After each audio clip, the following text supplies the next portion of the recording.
शब्द। बहुत समय पहले की बात है।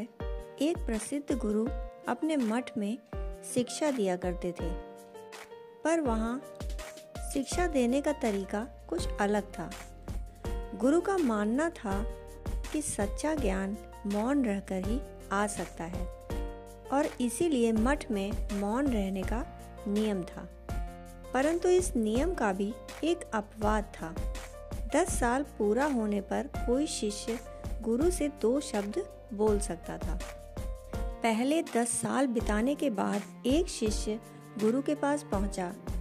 गुरु जानते थे कि आज उसके 10 साल पूरे हो गए हैं। उन्होंने शिष्य को 2 उंगलियां दिखाकर अपने 2 शब्द बोलने का इशारा किया।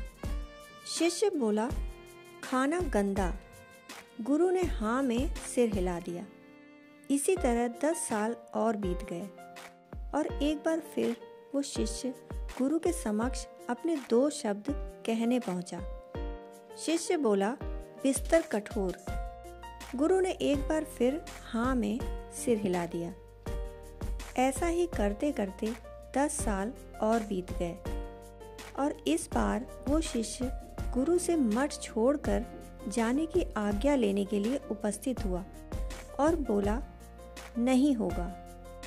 गुरु बोले, जानता था और उसे जाने की आज्ञा दे दी और मन ही मन सोचा, जो थोड़ा सा मौका मिलने पर भी शिकायत करता है वो ज्ञान कहाँ से प्राप्त कर सकता है।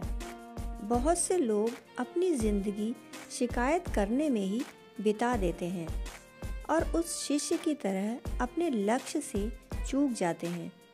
शिष्य ने पहले 10 साल सिर्फ ये बताने का इंतज़ार किया कि खाना गंदा है। यदि वो चाहता तो इस समय में वो खुद खाना बनाना सीखकर अपने और बाकी लोगों के लिए अच्छा खाना बना सकता था, चीज़ों को बदल सकता था। हमें भी यही करना चाहिए। हमें शिकायत करने की जगह चीज़ों को सही करने की दिशा में काम करना चाहिए और शिकायत करने की जगह हमें खुद वो बदलाव बनना चाहिए जो हम दुनिया में देखना चाहते हैं। दोस्तों, कहानी सुनने के लिए आपका बहुत बहुत आभार।